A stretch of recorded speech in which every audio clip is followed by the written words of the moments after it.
Somebody once asked Donald Trump, how do you handle being at the center of all of this media attention, the whirlwind around you?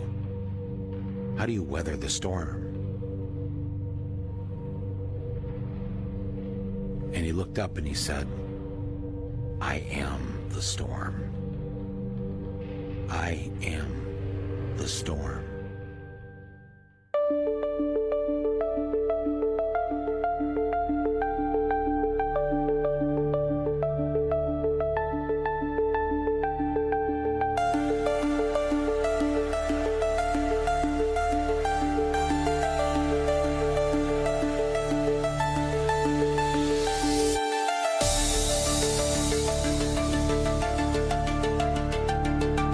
The Biddeford City Council president says it is time to remove the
UJ.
All right, everybody. Good morning. Good morning. Don't forget to hit that like button on your way inside the door. Thank you guys for joining me this morning. How are y'all doing, man? How is everyone doing? Welcome to the MAGA Morning Show. I'm your host, Arturo from the Daily Discourse.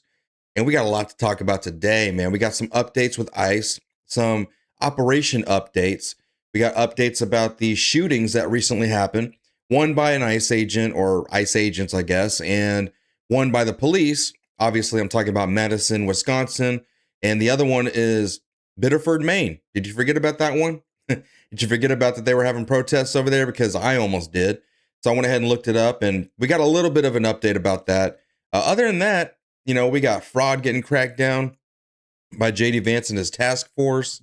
Illinois is falling apart. They're facing the biggest housing crash in the entire country right now. They have the biggest housing shortage. And I'm going to explain to you why the left is trying to trick you guys into thinking that, it's one thing, but it's actually another thing. And I'm going to explain all that here in the near future. And Haitians, they are officially, that's it. TPS is done. TPS is done. There was a lot of them that got put on ankle monitors, and now ICE is going to be going after them. So that's 300,000 jobs opening up, 300,000 people getting ready to be deported. And it is what it is, man. We shouldn't have allowed them to stay here for as long as they did. We shouldn't have given people, permanent temporary protection. There needs to be a timeline set when they come over here. And there needs to be a way to get them out of here as well. Instead of just, let's go ahead and bring them in here, call it temporary, and then just kick the can down the road and let another president deal with it. Miss what you said because of ads in the first 30 seconds? Well, I don't know what I can do to stop that. That's YouTube for you guys. Very unfortunate. You need to get YouTube Premium. I got YouTube Premium, had it for years. I couldn't live without it. Listen, there's always going to be room in the budget for YouTube Premium, man. 100%. Now, I might start pushing the show back into 8:30, guys, because they're doing this new thing at my son's school, the way we drop them off. It used to be like one line of cars gets up there, and then all the kids get out, and then the line of cars goes, right? So it would just be a fluent line of cars pulling up, all the kids get out, and you just drive off. Now they're doing this thing where we have 3 separate lines. You pull up, all the kids get out of the cars, but then you got to wait for the other 2 lines to get done, and then you can go. And it's ridiculous, man. The way they're doing it right now is, I just walked in the door like 7:55. Came over here. Thank God I got the show set up last night before I, actually went to sleep. So I just came in here, sat down, started the live stream, and here we are, man. So I might have to push it back like 30 minutes just to be on the safe side. We might start the show at 8:30 instead, or maybe 8:15 or something like that. But that gives me a second to look around to make sure there's no other stories I may have missed or anything like that. Just to make sure I can give you guys the most up-to-date information as I make this show for you guys. All right. Other than that, let's go ahead and get into it, man. We got a lot to talk about, buddy. Let's get to JD Vance. You guys missed it. He had a press conference about fraud yesterday, and we're gonna get into that. So, if you guys haven't already, please hit that like button. And yes, I did have to stop to get coffee. Absolutely. 100%.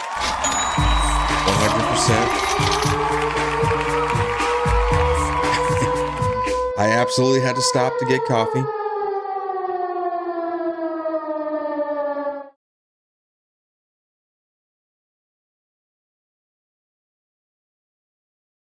But all right, man. Yeah, coffee is non-negotiable. It's sugar-free though. I mean, it's sugar-free, so at least that's a good thing, right? That way I don't get any sugar overdose for first thing in the morning.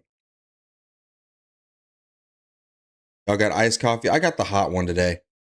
I usually get iced coffee because it's hot outside, but I was like, you know what? I just need a picker-upper.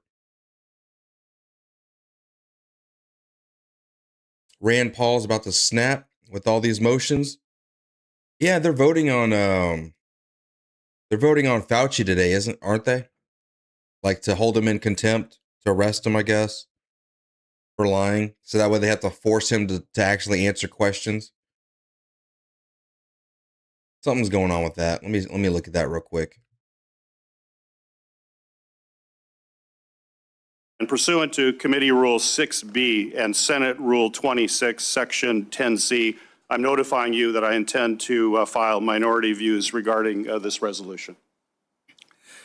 The clerk will report the conclusion of the vote, Just did. and that it is reported favorably. The committee will now proceed to consideration of S4505, a bill to require the U.S. Postal Service to designate zip codes for certain communities. Senator Ernst. Yes. What's up, Harley? Chairman, Good morning. Today's markup, and I do have an amendment at the. I'm just going to watch this for a The second. nature of a substitute for S4505, designating single zip codes. Americans deserve timely and efficient mail service, and unfortunately, far too many of our communities aren't having their needs met by the United States Postal Service. We have delayed tax refunds, we have voter registration confusion, there are misdirected prescription deliveries, and it's time we change this because our families are facing real world consequences by having an outdated USPS zip code. So these folks aren't minor inconveniences. They are affecting our families. Now, cities can appeal to the U.S. postal system for changing their zip code. I don't know what they're talking about right now. I don't know what that has to do with Fauci, but anyways, let's go ahead and get into this. All right. So we got to talk about fraud, man. We got an update with one of the Somalis, one of the big fraudsters, and of course, JD Vance. So JD Vance revealed that he has stopped billions of dollars of fraud in just the past coming months of his new fraud task force being put together. They're claiming that they have stopped $56 billion in fraud since their he's claiming that they have, JD Vance is claiming that they have stopped $56 billion of fraud in fraud payments since the inception of their fraud task force. I don't know where I'm at this morning. The coffee ain't hitting, I guess. Anyways, here we go. We have been able to identify $230 billion of fraud just since the fraud task force was set up. And that's frankly by conservatively estimating it. Andrew and I had a meeting in my office last week, and he said, do you want to estimate it conservatively or do you want to estimate it aggressively? And I said, well, I kind of want to estimate it aggressively, but then all you people will criticize us. So let's estimate it conservatively so that we can give the American people the most rock solid explanation of how this task force is working to protect their money. We've been able to stop $56 billion in fraudulent payments that would have otherwise gone to fraudsters rather than to the people who need them. And in the process, we've saved, obviously, the American people a lot of money. But as much as we've done and as much as we've had great successes, and this brings me to my final point before I kick it over to Andrew, this effort will fundamentally always have a limitation unless our colleagues in the House and the Senate are working with us. We don't want the next administration, whoever, God forbid, you're going to have President El Sayed in 3 years. We don't want him to undo all the incredible work that we've been doing when we've been taking out the fraudsters and saving the American people money. And in order That, I don't know if that put fear in y'all, but I just imagined a Muslim president of the United States. I don't know, the vision of that just flashed before my eyes when he said that. And it just made me think, holy shit, that's pretty much in the direction we're going. We already got Muslims as mayors in the Senate, in Congress. Oh, they're all over city council in a lot of these blue cities.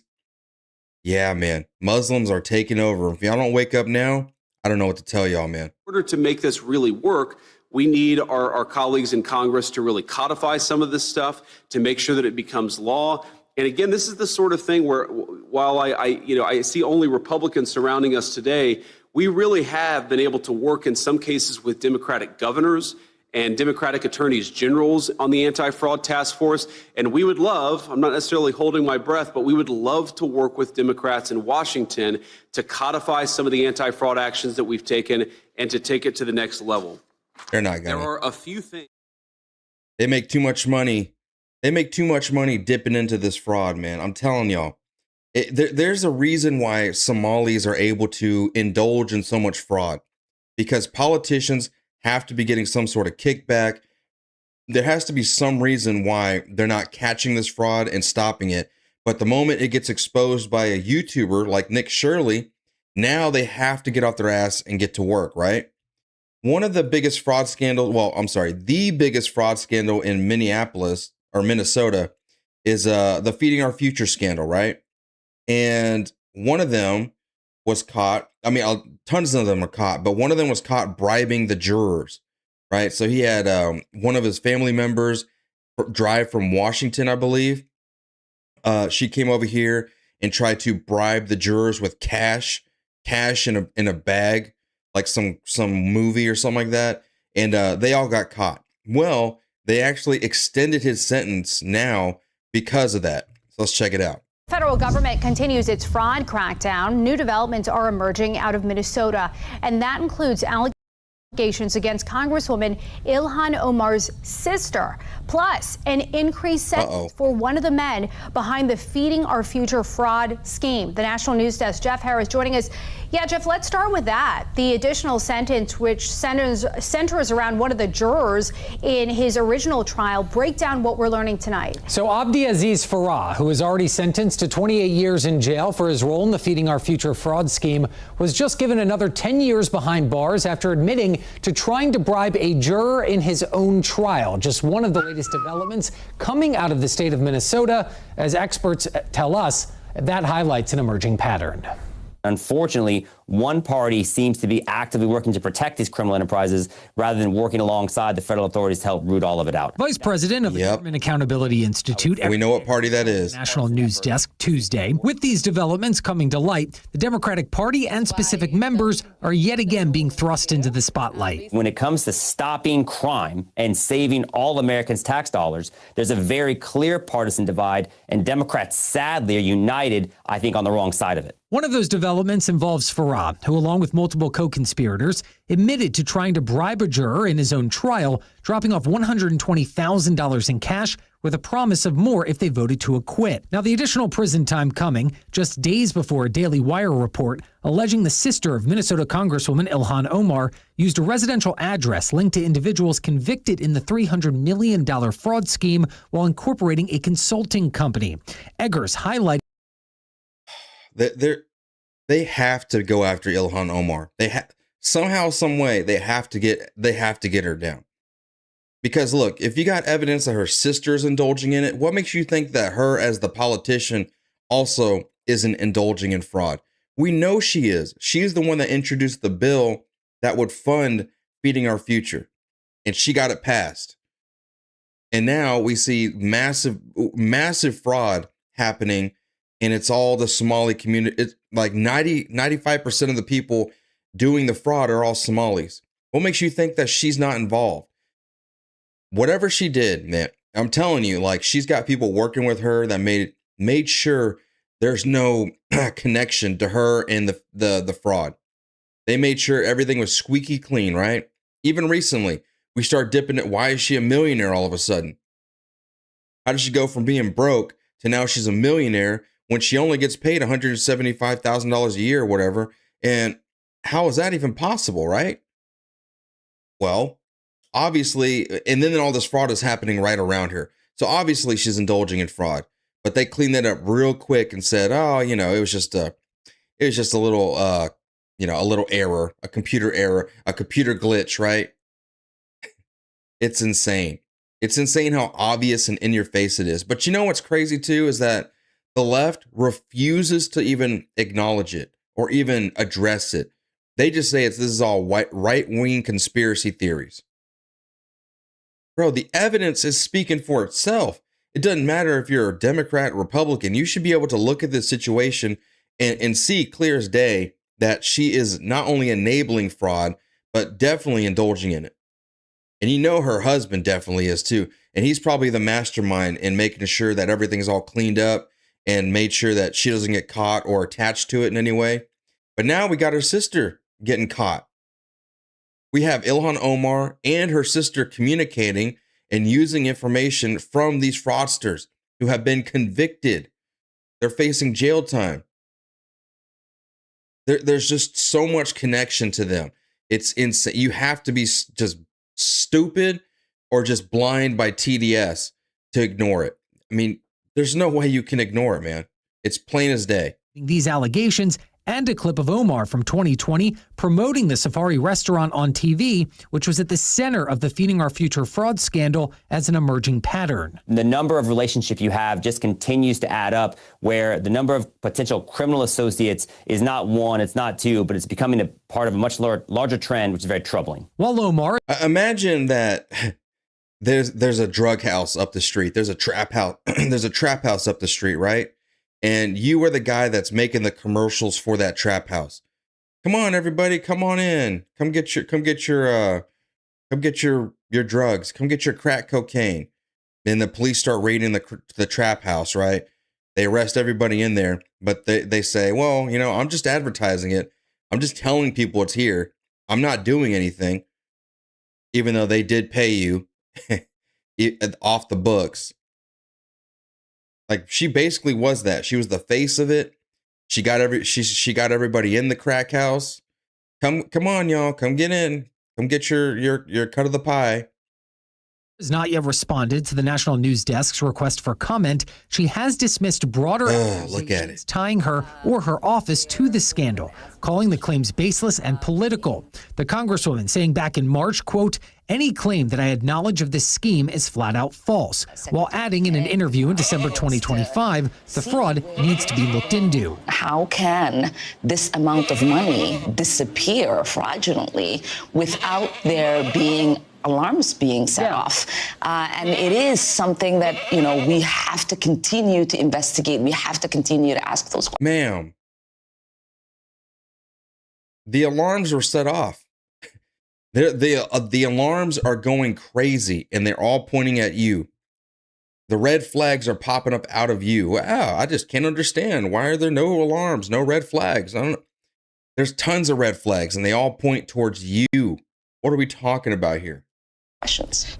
Now, when it comes to more fraud, the federal government also recently freezing over $1 billion in Medicaid payments to Minnesota and also California, with regulators saying the states billed for dead beneficiaries and for providers already flagged for fraud allegations. Both states have since denied. Reporting. And that's the thing, right? She just said, how come there's no red flags? They have red flags. They have history of people indulging in fraud and still getting into the system, still receiving money from the government. And we're supposed to turn a blind eye to it. Like, it's crazy.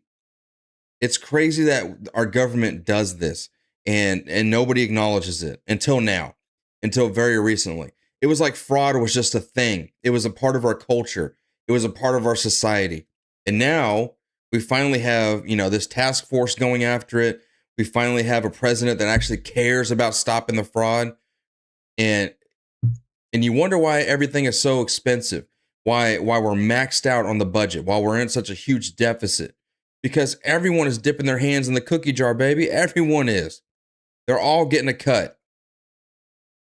They're all getting a cut. And these politicians, they know it. They're enabling it. And you bet your ass they're getting their cut too. So, listen, man, they've been going after Ilhan Omar for way too long. When is she going to be held accountable? That's what I want to know. I mean, hell, we're not going to get Fannie Willis. We're not going to get Letitia James. We're not going to get anybody, right? We're not going to get any of the Democrats that use lawfare against Donald Trump. We're not going to get Fauci. We're not going to get nobody while Trump's in office. We're not going to get anybody. At the very least, can we get Ilhan Omar? Can we get her ass up out of here? Can we figure something out? Listen, I hope we catch her. I hope we expose her, arrest her, and we denaturalize her ass and send her packing back to Somalia. Since she loves Somalia so much, she says she's fighting for Somalia. Can we send her back there? Since you love it so much, why don't you go have a fucking permanent vacation over there? How about that? Can't stand these people, man. The Memphis Conservative, thank you for the $5. Good morning, brother, and everybody in the chat. I just came across your channel this morning. Just subscribed. I like what I'm hearing and seeing. Great show. Hey, man, welcome to the show. Welcome to the Mega Morning Show. And welcome to the Daily Discourse family. You, being the first super chat, you are now the sponsor of the show. Anybody wants to take over the sponsorship spot, you just got to outbid him, pay more than $5. But what is all this fraud? What is all this mishandling of funds leading to? Let me show you guys this.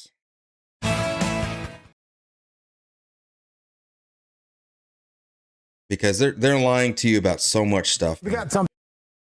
Hold on, let me make sure this is actually good to go. We got something. All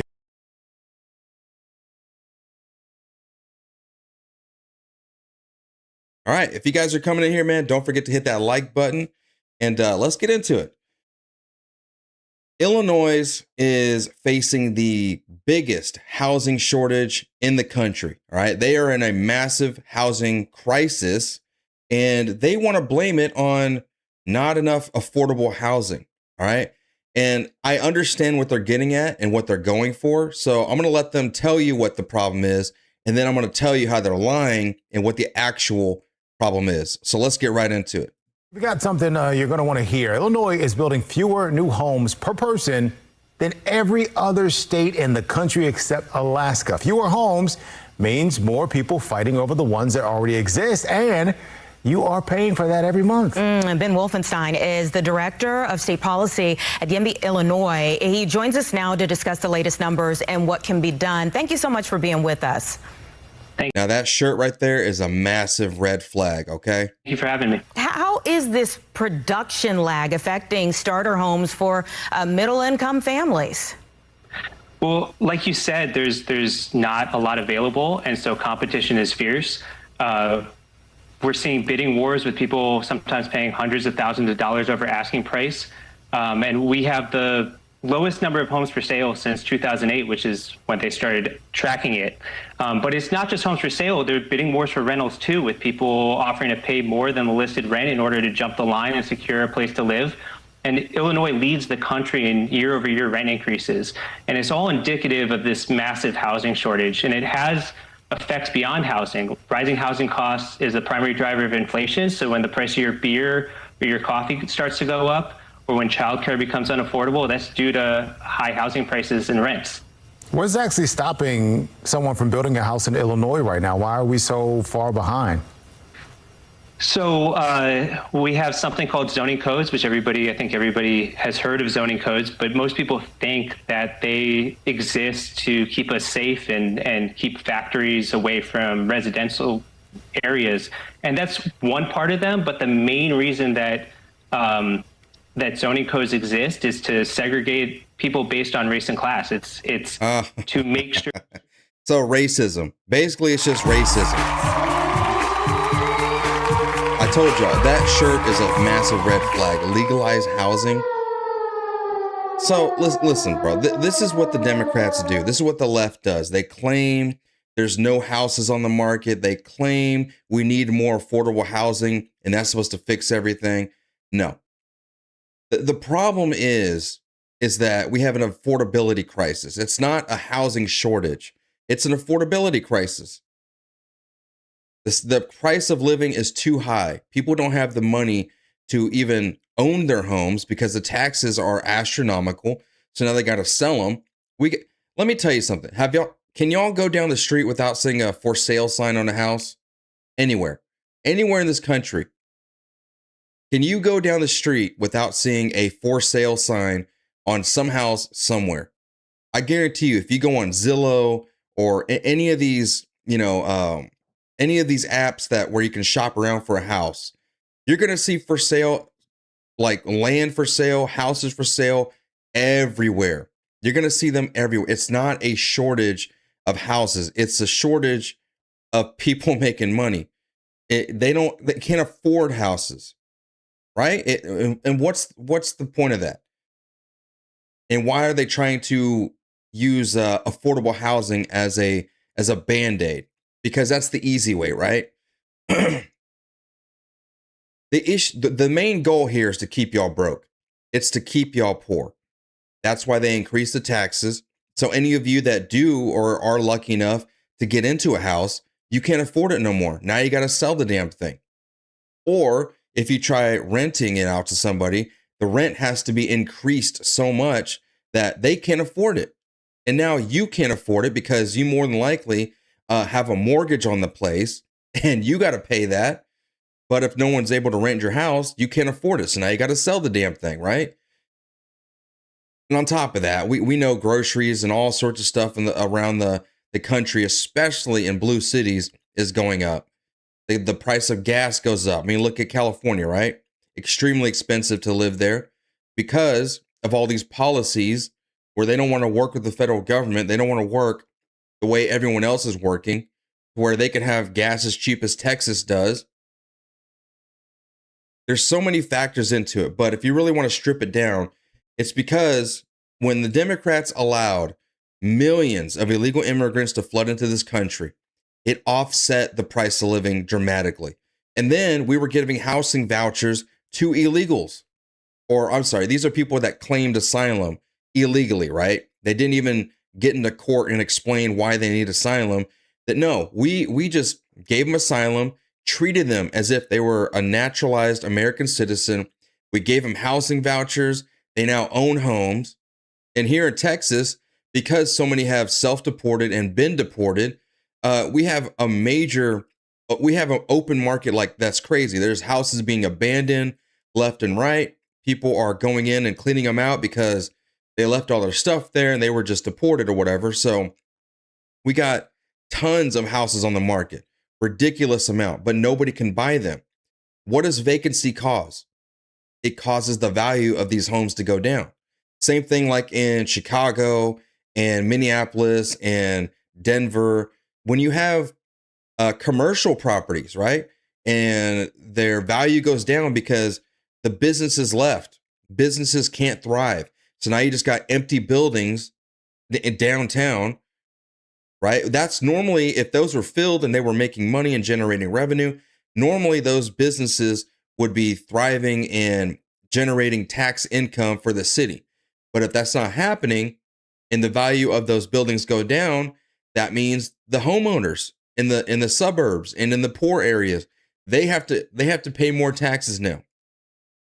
And an increase in their taxes is far more severe than an increase for a business owner, right? Because you're in the business, you're generating revenue.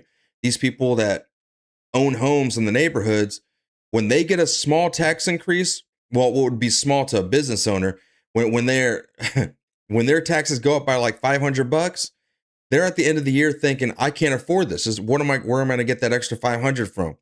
How am I going to pay this off? So now we have more homes going on sale. And this is the Democrats' plan. It's what they want. They don't want y'all to own homes. They don't want y'all to start businesses. They don't want y'all to thrive. They want y'all broke and poor and stuck inside of affordable housing. And now you got this beta guy right here saying, well, if we just build more affordable housing, then everything would be fine. Everything would be perfect. That's their plan. They want y'all broke, poor, no purpose in life, no mission in life, just to go home, work your little part-time job, and just suffer. And then get government benefits. Why do they want more people on government benefits? Because of that fraud, baby. All that fraud flying around. That's what they do. They want y'all stuck and poor and dependent on the government because the big bad Republicans are trying to take that dependency away from you. The Republicans want you to be able to work your ass off and accomplish whatever you want to accomplish. The freedom of living in this country and chasing your own dreams, right? That's what the Republicans want. They want to enable you to do whatever you want to do, within the bounds of the law, right? But the Democrats, no, they want you dependent on the government. And so they have made this system where it destroys their cities, and you can no longer own things because you just simply can't afford it. It's not a housing shortage. It's not a housing crisis. It's an affordability crisis. And it all started when, first of all, we had COVID, and then we raised every budget across the country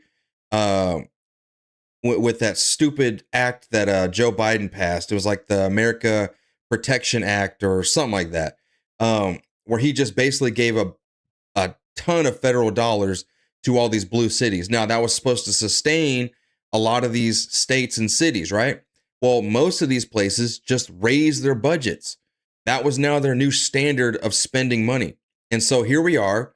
We have Trump in office, right? And for some reason, even though we're after COVID, even though we're past COVID, they're still spending this amount of money. They're not going to pre-COVID spending. And then they want to blame it on Donald Trump and the tariffs and blah, blah, blah, blah, blah. No, it's the Democrats have destroyed everything. They have set this country up to make you all poor, broke, and destitute. And why do you think there's so many women in their cars filming on TikTok right now with degrees, $90,000 in student loan debt? This is what they want. They want y'all broke and poor and destitute. We don't need to hear this. Look, Illinois is facing this issue because they accomplished the goal. Look at Chicago. What did we hear last year? Housing taxes doubled. Some of them almost tripled. 175% increase in their taxes. And now everyone's selling their homes. People are getting out of. And so the only solution they have for y'all is to stuff y'all into affordable housing units. Shitty little buildings, roach infested, rats crawling everywhere. But as long as you got a roof over your head, it's damn near, it's like cardboard box. And then one step up above that is affordable housing. That's what they want for you. Why? Stuff everyone in affordable housing, and then we can just control everything. They're dependent on us. You, the people, are dependent on EBT cards, vouchers, everything. The government's going to control you, and that's exactly what's going on. And y'all are just, y'all think the Republicans are trying to strip y'all of these things? We need to strip y'all of all this dependency on the government.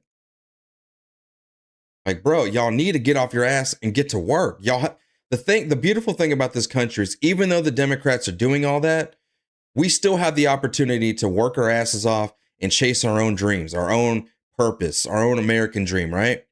They're just making it harder for us. And so we just got to work harder. And that's basically it. And I'm not saying you got to go get a shitty job and then work multiple hours. No, you got to work your 40 hours. You got to plan for a career. You got to plan for your future. There's so many more things you got to do than just clocking in and clocking out and then, I did my part. No, man, I'm telling y'all, there's so much more past all that. The 40 hours a week is the bare minimum to survive. There's life after 40 hours. But a lot of people right now, they think that working past 20 hours, 30 hours is slavery. And with that kind of mindset, you ain't going nowhere. You're just going to be another slave to the Democrats. Because listen, they are the party of slavery, and they're still indulging in slavery today by promising you things so you can become a lesser human being, so you could be dependent on them. And now look what we got. Lazy, stupid, ignorant people all over this country. The men dependent on everything. They can't build nothing if their life depended on it. Cowering behind their women in most cases. That's what we got going on right now. And that shit needs to stop. It needs to stop. So you want to listen, if you want to fix this housing crisis, it all starts at the ballot, baby. We got to vote red, and that's it. The way the Republicans have it set up is less government. You control your life. You control what your outcome is, man. You control it. Instead, the Democrats want everybody to have the same outcome. You all have the same house. You all have the same shitty house. You all have the same shitty lifestyle. You don't thrive. All you do is go to work, eat, shit, go to sleep, and that's it. That's your whole life. That's what they want for you. And all the while you are depending on them, you're broke and poor, they're getting filthy rich, baby. They are getting so filthy rich off y'all. The socialists are the most corrupt capitalists. That's what it is. They tell you they're socialists. They'll make socialist policies, but really they are the most greedy, the most corrupt and evil capitalists on the face of the earth. And they disguise themselves as socialists. And that's what we got going on right now. Notice how not that many Republicans are millionaires, right? But if you look at a lot of these Democrats, the money, they can't stop buying mansions. They can't stop buying cars. Look at Jasmine Crockett, ghetto piece of trash woman, right? Just a member of Congress. She's over here wearing $10,000 worth of jewelry every day, new glasses, new hair, new outfit. She's a celebrity. She's a damn celebrity. But yet she wants to talk to y'all about affordable housing and how, it's crazy, y'all. It's crazy that people don't see it, but I get it because the mainstream media is lying to y'all. Look at this. I mean, look what we just saw, right? This dude has a shirt that says legalize housing on Fox Local. And they're asking him questions. He's answering. There's no pushback. They're just like, oh, yes, tell me your expertise. Everything you're saying, it must be true because you're on the news, right? And that's the problem we have in this country. No one wants to think past what's being told to them. They just want to take everything in and just believe it as true. No research of their own. And this is where we're at, man. And y'all keep voting Democrat. Y'all keep voting against your own freedom. And that's what the Democrat Party is, man. They are the party of slavery. Plain and simple. And it's never going to end unless y'all start voting right. I was going to add this onto it, but I don't need to bother with that. But Minneapolis residents are facing a 13% property tax increase. So shout out to Minneapolis. 13% property tax increase for this year. Last year, they had another big increase. Y'all think it's going to stop there? Y'all think it's going to stop there? Yeah, right. It's going to be. And what do I tell y'all? They trickle it in little bit by little bit. They say, well, why don't we increase the tax of this by like 50 cents? And then we increase the tax of this by like 10 cents and increase the tax of this. It's only going to cost you 10 cents more, 50 cents more, $10 more, $500 more. It all adds up. But they sell it to you as, well, you get all these benefits, but it only increases by a couple cents. That's how much you got to pay, just a couple more cents. But then it's like, we increase this, and this, and that adds up to, well, actually, it's like $50 onto your bill. And then another year hits, and you know what? Let's double that. How about now it's an extra $500 on your bill or an extra $1,000 on your bill? Ah, hell, why don't we just triple their housing taxes and blame it on Trump? Just blame it on Trump. That's the easy way out. Blame everything on Trump. Wounds Are Us, thank you for the $20. You said those 65 IQ illiterate. I don't know if I could say that on YouTube. These 65 IQ illiterate sand jockeys didn't do this alone. They had U.S. mentors. Absolutely. How do you think Somalis are able to do that much fraud? They have politicians running the show for them. They have to be getting inside information, which is just crazy if you think about it. And another 5 Wounds Are Us. Thank you so much. I disagree. These people have champagne dreams on a beer budget. They have been told they should expect millions-dollar homes without putting in the work. That too. A lot of these people on the left, they think that they're just supposed to have everything hand delivered to them. They should have a lavish lifestyle because they deserve it for nothing. They didn't do nothing to deserve it. They just deserve it by default. And yes, their expectations on life is just, it's way out of control. It's way out of proportion. They want to do this and they want to receive this. That's not going to work, baby. That's not going to work. Maggie, my girl, thank you for the hiding. Did you change your name recently? So I recognize that picture. And Carrie, thank you for the $10. We need to stop allowing the Communist Party to run under the cloak of the Democrat Party. Well, you know, that's true, but there's nothing you could do. These people know what they're voting for. They want communism. And a lot of these people are being tricked. They think they're going for socialism. Socialism is just the cute paint job. You know, it's like a crack house with a new coat of paint on it. And you're like, ooh, that's cute. I like the way that looks. But then you go inside of it and now you're fucked. I'm sorry. Excuse my language. I know some of y'all are watching with kids in the Leering Centers. You're going to have to forgive me, guys. But we just cooking this morning. It's early in the morning and Arturo's cooking breakfast, baby.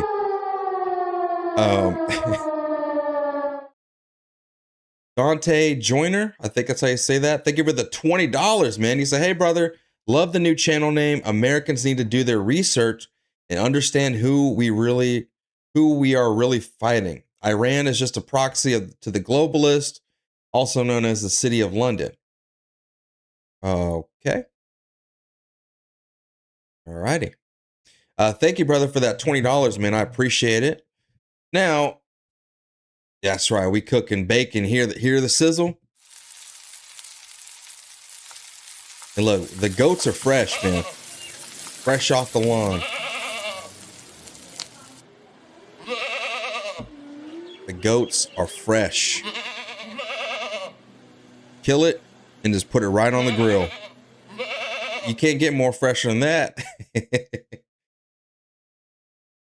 Let's get to these ICE shootings, all right? Well, one of them's ICE, one of them's by the police. So let's get to it.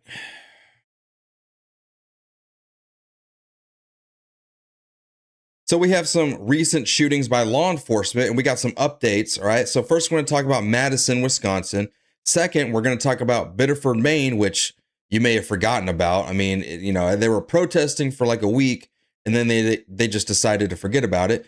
But let's go to Madison first because that is the more recent one. Let's talk about it. What's the update happening here? A dispute over access to evidence took center stage at tonight's Police Civilian Oversight Board meeting. Renee Aldana has you covered with why the city and the Independent Police Monitor disagree.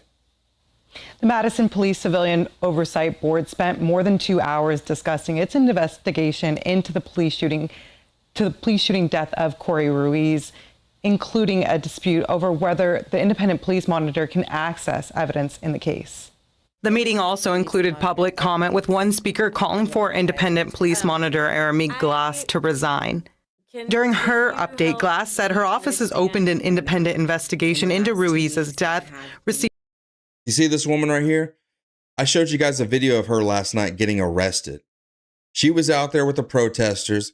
She got arrested. You see why she's showing her hand like this? She makes sure you guys want to see that because apparently her hand got cut on some glass and she's blaming the police for that. So she's making sure to have her hand up so y'all can see that. It's pretty funny, man. New complaints related to the community response and now has 6 active independent investigations. The board then turned to ongoing legal dispute over access to records. City Attorney Mike Hawes says state law prevents Madison Police from releasing records while the Department of Justice's investigation remains active. Glass pushed back, saying her office is being blocked from obtaining the evidence needed to complete its own review. Good. I'm literally Who are you? not able to do my job because I do not have anything that is needed to do our job.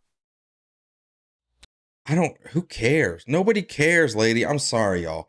We're supposed to care about this career criminal that got shot. They're making a big uproar of this. I guarantee you there's probably like 5 other people that got shot and killed by, other criminals in the past week or month. And they don't give a damn about them. They don't want to do no uproar about that. This is just political. This is just political nonsense. It's all for show. It's all to push the agenda of protests, the BLM agenda. You know why? Because BLM wants that paycheck, baby. They don't care about nothing else. They just want some money in their accounts. Notice how when the shooting happened, you had the BLM leaders, them lesbian black women that came out here and they were doing their little, hey, in their Cadillac, whatever, sticking out of the sunroof. She was a celebrity. These people are over here supposedly protesting for their community and they're enraged and upset. And then you have BLM coming over here. Hey, y'all. Don't forget to hit that link. Hit my Cash App. You're begging for money while the community is supposedly, mourning and sad over this career criminal who, by the way, was convicted 8 times, convicted of strangling somebody and strangling 2 people and stealing from them, more than likely women, convicted of attacking the police and law enforcement and possibly a judge in the past, on top of numerous other felonies and y'all are mourning this guy? Y'all should be celebrating, man. We should be celebrating that we got another one off the streets. God bless those police officers, man. But, okay, so what's the news here? They're upset. They're upset. They don't have access to the investigation. Good. Because you know what you want to do? Y'all want to do the same thing y'all did to the police officers involved in the George Floyd situation. Okay, I can say maybe Derek Chauvin, I don't even believe he should have faced any charges, but maybe he should have been charged. Why were all the other police officers? Well, there was like 3 other police officers that got hefty jail sentences around, they were arrested, lives and careers ruined, right? And they weren't even doing nothing. They were just police on the scene. And they got dragged into the court. They got basically lynched in public. It was a public lynching. And then they just locked them up. All this to please the left, to please these radical leftists, man. And to push this defund the police movement. It's too much, bro. It's just way too much. But let's go to Biddeford, Maine, because now we got some updates over here. The city council is considering removing the memorials, which are still up, by the way. The Biddeford City Council president says it is time to remove the temporary memorial for Johann Sebastian Guerrero in Mechanics Park. This less than a month since Guerrero was shot by an ICE officer. Political reporter Jackie Mundry is in Biddeford for us tonight and has the latest on this. Jackie. Megan John, City Council President Roger Beauprice says Mechanics Park is supposed to be a place for everyone, that anyone can come and enjoy and feel welcomed. These remarks came in a City Council meeting last night, where he goes on to say that parks should not formally or informally be occupied by any one group or political perspective for a long period of time, adding that there should be a city ordinance that regulates both temporary and permanent memorials across the city. These remarks come just more than 3 weeks since the death of Johann Sebastian Guerrero, and some people say it's not time to move on yet. Our parks are welcoming to all without overt or covert political messaging. How could these memorials not be important? Is that a man? What do y'all think? What is it? Sounded like a man, that's for damn sure. What is it? And he calls himself Luciana. No, get this trash out of here. Get the dumpster out here. Throw the whole gate away. Throw the whole fence away. Like, get all this trash out of here. They're over here talking about it's not time to move on yet. Well, y'all aren't even protesting anymore. Y'all already moved on. People went back to their lives. It was another sad attempt at getting George Floyd 2.0 going. All right, your martyr was cashed in. You didn't get what you wanted. You didn't get a mass uprising. There's no revolution. And it's so sad that these leftists, they come out here and they really do think that they're about to spark the revolution. They really do think that. But they're just children, bro. They're just children, immature, grown toddlers. And then they're talking about, we're going to overthrow the government. We're going to abolish the police and blah, blah, blah, blah. It's like, less than 0.5% of the population is actually coming out to these protests. It's not no mass uprising. It's not. It's a couple thousand when we have tens of millions of people in the country. They're not, this is not the majority. This is like less than 1% of the entire population actually goes out here to protest. And so why do we bend over backwards for this small sliver, this tiny minority of people? Why do we bend over backwards for them? Fuck them.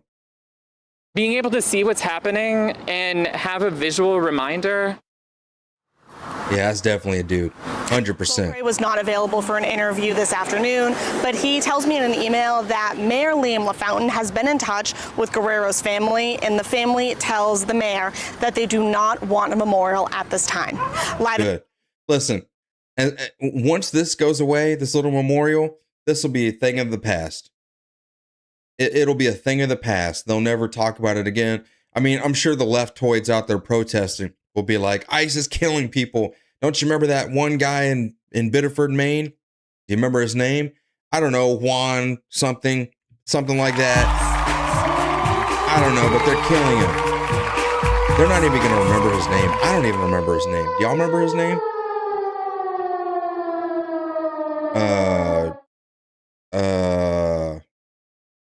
Lorenzo was the one in Houston. I think I remember that because what was this guy's name? Like Jesus? Look, I'm looking right at it. I can't even remember. What does it say? Formally or informally be occupied by any one group or political perspective for a long period of time. Was his name Juan? Adding that there's What's it really? The ordinance that regulates. I was just guessing. I mean, you only got like 5 names to pick from, so. That park. Johann Sebastian Guerrero. Yeah, that's kind of an inside joke too. I mean, like Mexicans, we only have like 5 or 6 names to pick from. You can literally pull a name out of the hat, and I'm sure you'll get it. Like, there's 80% chance you're gonna get it right. But anyways, look, these protests are over. These protests are over. The momentum behind these martyrs is gone, and now it's over. It's over. Now they're gonna have to wait for another martyr to happen. I love it. I love it that the left is like, they are incapable of getting a movement together. They can scramble together for a few weeks. They can go harass ICE agents at the detention centers or whatever. But that's as far as they're going. They're not going anywhere past that. They're not. And so that's great. I love it. And because of the way ICE is operating right now, where we're not doing targeted enforcement in one area, the left doesn't know where to protest. So now they're stretched thin all over the country, and it's just working out better for us. So their movement basically has no power, no momentum, nothing. And so there is no revolution. There is no movement. And that's the bottom line. The only thing we really have to worry about is politicians and corrupt courts and corrupt DAs trying to, throw these police officers and ICE agents in jail, which they are desperately trying to do. Absolutely 100%. They are desperately trying to do that, especially in Minneapolis. They're still going after the shooting, the ICE agents that shot Renee Good and Alex Preddy. They're still trying to lock them all up. All right. So, they're going to try it. Even if they go to court, even if they don't have any evidence to do it, they're going to try it. I guarantee it. And we will be watching those trials in the near future. I guarantee you it's going to happen. But that's what we got to worry about. As far as this revolution crap, that ain't happening. Get out of here with that. It's a bunch of children, like a bunch of children that just want to have recess. True change. And they're supposed to be doing math. Our community takes time, and the interaction. Oh my goodness. Hold on, y'all. My stuff just froze.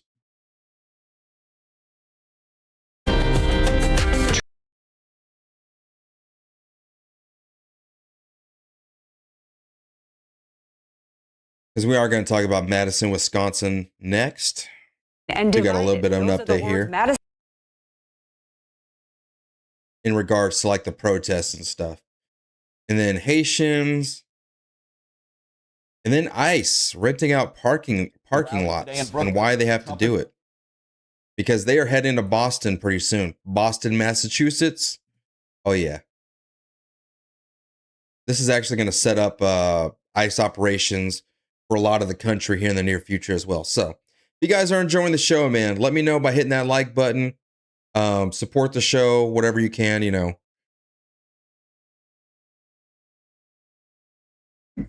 I'm like, so I love doing the morning shows, man. I really, really do.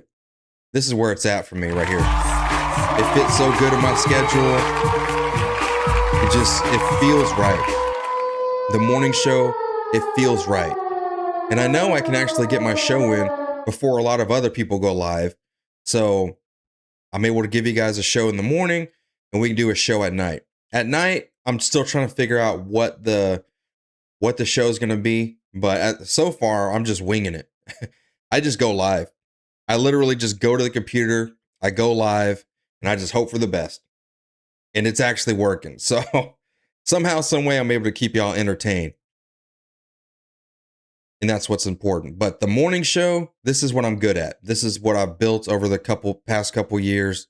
And this is where it's at. This is the final product from what I got. So this is it, man. I love the Mega Morning Show. I love doing this with you guys. And hopefully you guys get some good information and entertainment. So, with that being said, let's talk about Madison, Wisconsin, right? So, now that the encampment has been torn down in Madison, Wisconsin, the protests are everywhere. They're going after the jails. They're still trying to protest the police, right? It's a defund the police movement. So they're at the jails, they're at the mayor's house. They're all over the place, all over the city. The encampment may be gone, but the protests definitely are not.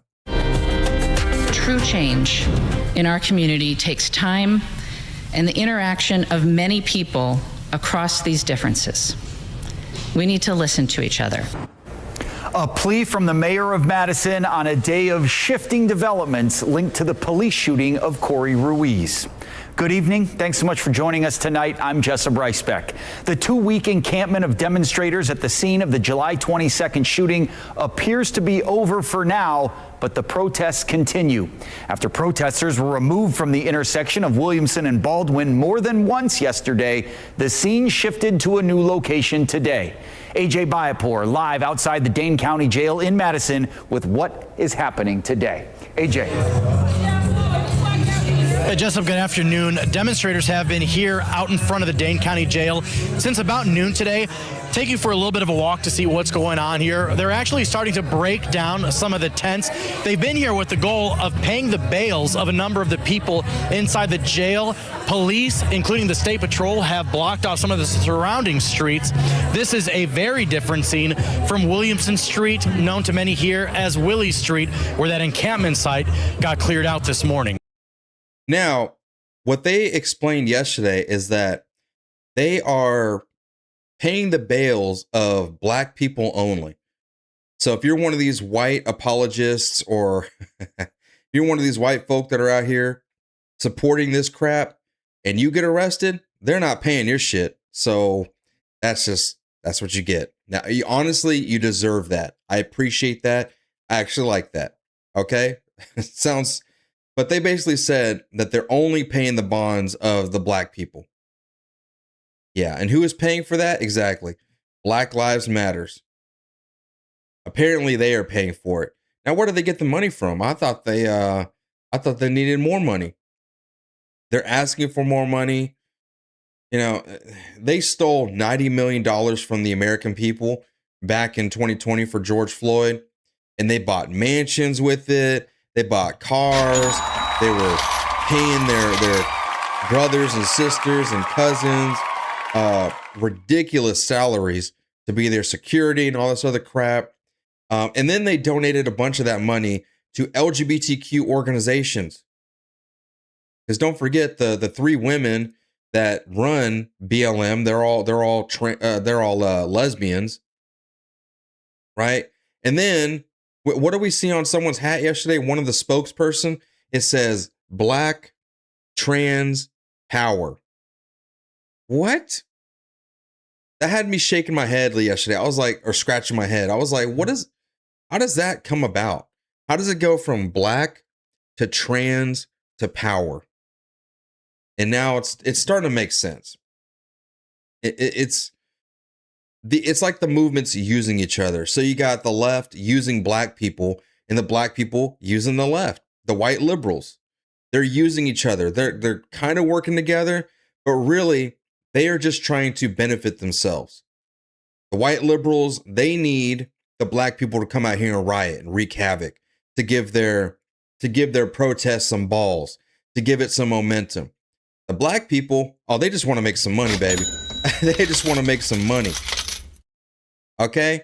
You think any of that money goes to the black community?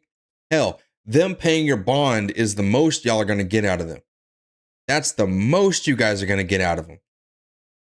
Other than that, the black community ain't getting a dime of that money. That money's supposed to be for black lives. And what do? They go give it to a bunch of LGBTQ NGOs, which probably means that the money just gets right back into their pockets. And look at the Blasian over here in the orange, looking like a pumpkin over there. Look at that big ass baby hair. That big ass antennae. What is it? Why? I think they actually interview her in a set. Yeah, they're going to interview her. Check this out. The people at the jail. That's the hat right there. Outside the Dane County Jail Wednesday afternoon. We are out here making sure that our people. Oh my God. What is it?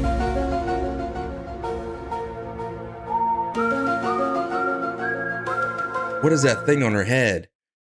Listen, this baby hair trend, it's got to go. It's got to go. I don't think nobody can.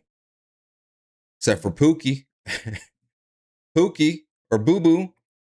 Boo Boo gonna come over here, take care of her real good. I mean, when she gets pregnant, he's gonna be running for the hills, and probably just end up in jail. But he's gonna take care of her real good for a couple weeks. Look at the baby hairs, man. Why do they dip their baby hairs in glue and then just like it's artwork? Yes, it's glued to her forehead. It's baby hair glue. Oh, I hate it. It looks so trashy, nappy. It just looks so bad. But this is a new trend now with the baby hairs. And then she's got all this additional. Look at that nose. They're welcome home. Organizers with Freedom Inc. and Free the 350 say that means paying the bails of people arrested at the Willie Street encampment site one day earlier, as well as people they see as victims of a system that's failing them. We have black people who are locked up in prison right now for crimes of poverty because the city refuses to actually provide quality. For what? Crimes of poverty? Prison right now for crimes of poverty because the city refuses. For crimes of poverty? And you're right. She's just trying to blend in with the black chicks. That's not even a baby hair. It's just a strand of her hair. Refuses to actually provide quality health care, quality housing. What did I just tell y'all? It's the same thing they were talking about in Illinois. We need affordable housing. Affordable housing is like y'all's cheat code, and you're never going to get it. We're continuing to honor Corey's memory. We have flowers out in the street. The intersection of Willie Street and Baldwin, where an officer shot Corey Ruiz, who authorities say had a knife, is once again open. Just a couple protesters stand at the corner, along with flowers in the street, and items from the encampment moved to the sidewalk. I'm just here for now, and then I'm going to go about my day, and the flowers are going to wash away, but I'll be back tomorrow. Well, don't get arrested because they're not going to be paying your bond, buddy. They're not going to be paying your bond. Now, the mayor, right? She did try to do something of accountability. She did remove the encampment, right? But of course, that means she's going to be facing massive amounts of pushback from her own voters, her own constituents. And now she's trying to play both fields. She's trying to be like, I'm the good mayor, guys. I'm sorry. I didn't mean to do that. The white man told me to. And divided. Those are the words Madison Mayor Satya Rhodes Conway used to describe the city she governs. The mayor saying that at a news conference earlier today alongside the chief of police. News 3's Maggie Degnan was there. And Maggie, what else did we hear? Sarah and Eric, the mayor says people with varying opinions on the city's handling of the officer-involved shooting of Corey Ruiz and the fallout have all expressed at least one similar feeling, a loss of faith in local government. Our community is in pain and is divided. Mayor Satya Rhodes Conway says the city is taking a day-by-day approach to handling the ongoing tensions within Madison. On Tuesday, the city cleared out an encampment that had closed down the intersection where an officer shot and killed Corey Ruiz. That night, protesters returned, prompting police to step in. Our police officers, frankly, for hours stood there and took. This is the most pussified police chief in the entire country. And I thought the dude in Portland was bad. Y'all remember the Portland police chief? He was crying after a Venezuelan illegal immigrant got shot, which, by the way, tried to run over ICE agents, but he was up on the podium crying. And one of our beautiful citizens got shot. He needs some milk. And now we got this guy. A black man stormed his press conference, took his microphone, and he just sat back there like a child in timeout. Jesus, man. Profanity, insults, yelling, really challenging moments, I think, were experienced by them. Protesters lit several fires and threw rocks at officers. It felt as though they were trying to, frankly, pick a fight. Police Chief John Patterson used the word fragile to describe the current relationship between police and the community. I saw things last night that I haven't seen in years. Often the presence of police. Since 2020. 2020, you saw all this, and you know exactly what's going on. You know exactly who's doing it. You know why they're doing it. Come on, Mr. Police Chief. Have some balls. Stand up for your community. But this is what the left does. They bow down to the tiny sliver minority that controls the narrative. Officers is part of the escalation. To de-escalate the situation, the mayor says the city has tried to deploy officers to the intersection as a last resort. We have tried very hard to limit police response to what's necessary. But she says last night she had no other choice. As mayor of Madison, I will not condone or accept that the solution is to further divide our community by causing harm to your neighbors and local businesses. And this is why women should not be in politics. Y'all ain't ready. Y'all ain't ready. See, a man, a father, and even we don't need weak men like this police chief too. A father would not worry about how people feel about it. He would focus on what needs to be done. What the outcome is, what it needs to be. It don't matter who gets hurt along the way. Guess what? Boo-boos heal. You get over shit. You may cry about it. You may bitch and moan for a minute, but you're going to have to get over it eventually. And as a man, you know that. You know, you got to do what you got to do no matter whose feelings you hurt, because the outcome is what matters. Because these women and these weak politicians, these weak police officers, right? They or police chiefs, they want to tell you that we don't want to hurt anybody's feelings.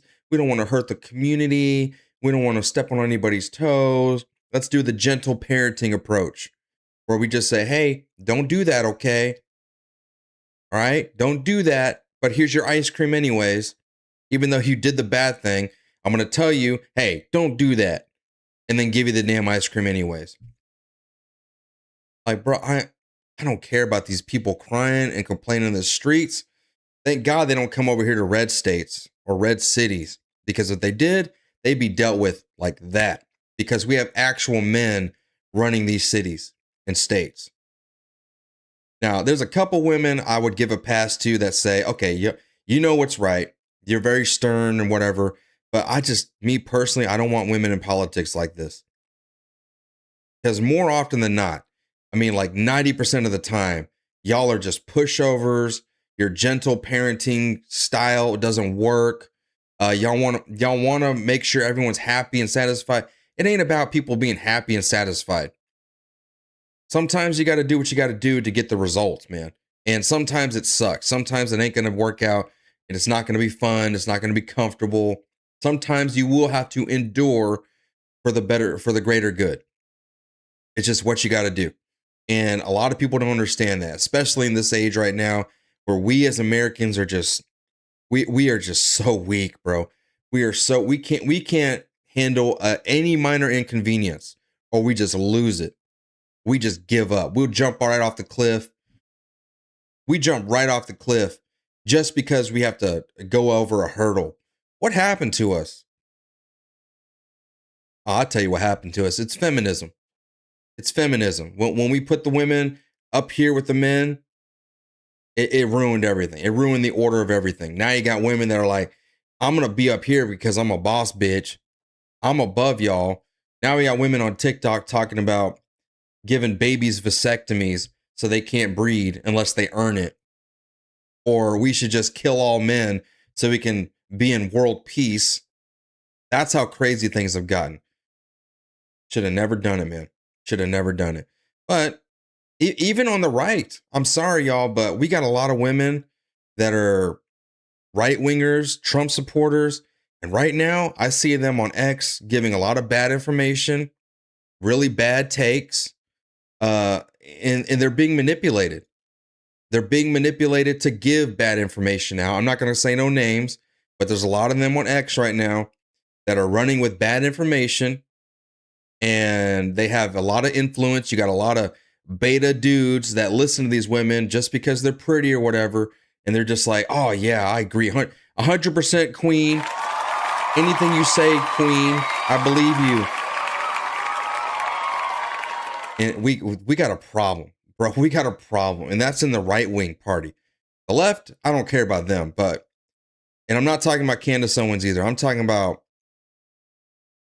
I'm not going to say no names, but there are some women, prominent content creators on X and TikTok, and I watch their stuff. I look at their stuff, and they are going in a division path right now. They are creating division in MAGA, right? They're telling us ICE isn't doing their job. And you got dudes like Nick Sorter believing them. And I like Nick Sorter, but he is going off. He is going in a bad direction right now, y'all. He is. I'm watching his stuff. I'm watching the information he's putting out. I'm looking at his comments on other people's stuff, and I see it. I see he's there's too many women out there involved in giving y'all information. And a lot of them, they're not getting good information. And look at never mind. I'm not going to say no names, but I see what's wrong here. And I'm going to give you guys what I got, all right? I'm going to look at all the sides, left, right, middle, far right, far left. I'm going to look at everything, and I'm going to give you my take on it. You can take it or leave it, but I'm going to try to be as honest with y'all as possible and give you the real story over here, right? So, I don't know. I'm not saying trust me, but I'm kind of saying trust me more than you would trust some of these other people, is all I'm saying. And I do a lot of research before I bring these stories to y'all. I listen to a lot of people. I look all over the place, man. I'm not just going to one source, and then I don't have my own sources. I have numerous sources, and then I check other people's sources. So I'm not saying I'm 100% right all the time. And sometimes I hope I'm wrong. I hope I'm wrong about Nick Sorter. I hope I'm wrong about some of these women. But there's times, man, where I'm seeing the deception of people I used to look up to, used to get information from, used to trust as a source of information. But now I'm seeing it, and I'm just like, oh, man, here we go. I have to do my due diligence. I have to break some people's feelings to tell them that the person you're listening to is not the person you thought they were. A lot of people right now, they are just looking for clicks and views, y'all. I don't know if y'all know this, but they changed the algorithm on X recently. Recently, they changed the algorithm on X. A lot of people on X were making a ton of money, and now they're not making so much money. And so right now, they're only looking to get clicks and views. So be aware of that, okay? Me, I will struggle and sit here and not get any views and have hundreds of subscribers stripped away from me for months on end here on YouTube, but I'm still here. I'm still giving you guys the right product of what I believe in. I'm going to be honest with y'all. I will take the hit to give y'all the truth. That's my way of things. I've told y'all since the beginning, my main shtick is integrity. I'm here to give y'all the truth. I'm here to give you guys what I believe you need to make your own decisions. I am not here to look for a massive payday. I got too many sugar mamas. I ain't even got to worry about that. So I got plenty of sugar mamas. I don't have to worry about lying to you guys or going after the viral stories to give you guys something just so I can run my numbers up. I've been doing what I've been doing since the beginning. I just look at the information. I give you my take on it, how I feel about it. And because my mindset is, how would everyone's at work. Everyone's busy doing stuff, but y'all got families that depend on y'all, right? Y'all got families. And so my whole idea with this channel was, let me give you all the information so you can live your best life. You can take care of your family, and you can stop here for an hour or two a day, and you can get all the information you need to make the best informed decisions for you and your family. That's my goal here. On top of that, building a community where we can all come together and talk about these things. But that's my goal.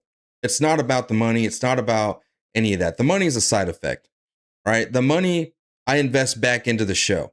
You guys already know that. We're about to have a new studio this month over there. So that's where that money comes from, the channel goes to. But this is all about building a stronger voter base. That's really all it is. Building community, giving people the information in a short, packaged way, and just going ahead. So I'm not here for the clicks and views, clearly, or else I would have just stopped doing what I was doing a long time ago. So I'm just here to give you guys what I got, man. So I hope I can deliver. And apparently I am, because you guys follow me. Y'all appreciate the work I do. And we've been going almost 2 years strong, man. So big shout out to you, the Daily Discourse family. We're going to keep it up.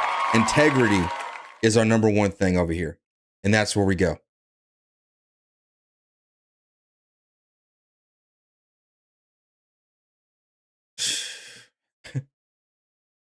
I wish more women thought like that. Yes. You need men to lead. When women lead, I don't think they can handle the leadership power like men do. We're just kind of natural born leaders. I mean, obviously there's guys that fall off and they become leftoids, can't even change a tire, right? But it's like in our DNA as men to lead. And so when we do go to that position, it's pretty natural for us to lead. We don't get like, we don't get, how